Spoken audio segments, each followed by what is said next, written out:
In this video, we will discuss about the function of T regulatory cell, and let us first understand what is the role of what is the main idea of about these T regulatory cells. The immune system has the ability to detect self antigen and non-self antigen, and when the immune system lose this ability to detect self antigen and non-self antigen, it starts to kill the cells and tissue. It starts to kill those cells and tissue, so that might trigger the autoimmune response. In order to control that autoimmune response, the immune system has these T regulatory cells that will try to control the immune response, or we can say keep the immune response within a threshold level. So how this T regulatory cell actually functions to suppress this immune response? It works by different ways, and these are mentioned in this figure. Let us go through those different methods one by one. So one of the ways by which these regulatory T cells inhibit these effector T cells is by release of several cytokines, that is TGF beta, IL 35, interleukin 35 or interleukin 10, that will inhibit these effector cells. The other way that this regulatory T cells affect the effector cells is through the cytokines granzyme. That the role of granzyme we have already discussed a couple of times in our previous videos, that it triggers intrinsic apoptosis.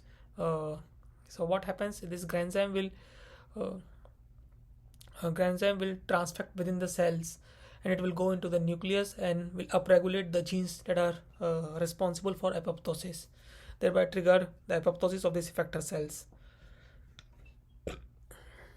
And other ways, and the next way that it can work is via this direct interaction with the help of this CD39 and CD73, and it will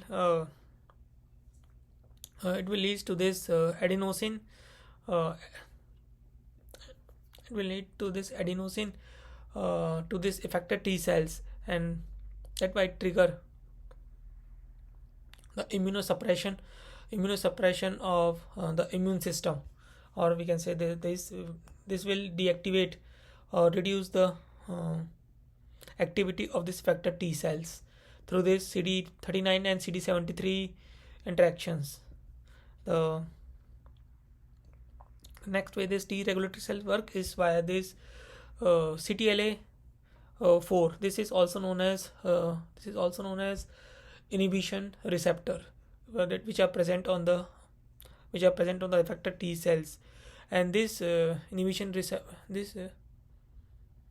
antigen against these inhibition receptors are also being used by cancer cells to inhibit the immune response, or evade themselves from the immune surveillance. So this CTLA4 is been used by CTLA4 is also been used by regulatory T cells to suppress the effector T cells to avoid autoimmune response. And the next way by which these effector T cells work is through this release of cytokines IL2R and IL2, and it will interact with the IL2R receptors on the effector C cells that will cause immunosuppression. And the last and important way by which this regulatory T cells function is through these interactions with these dendritic cells. So what happens in this case is that the regulatory T cells will provide the antigen of the effector T cells to the dendritic cells through this major histocompatibility complex that is shown here, through the LAG3 interaction with this major histocompatibility complex. And these dendritic cells will now be act against the effector T cells to kill the activated effector T cells and reduce the amount of effector T cells within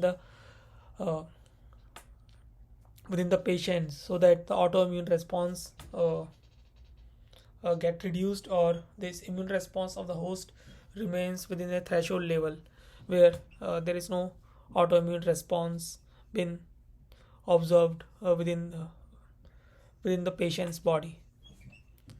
So I hope you got a basic idea what is the function of this T cell regulatory T cells, and what are the different ways by which these regulatory T cells act to control the autoimmune response or to control the over immune response.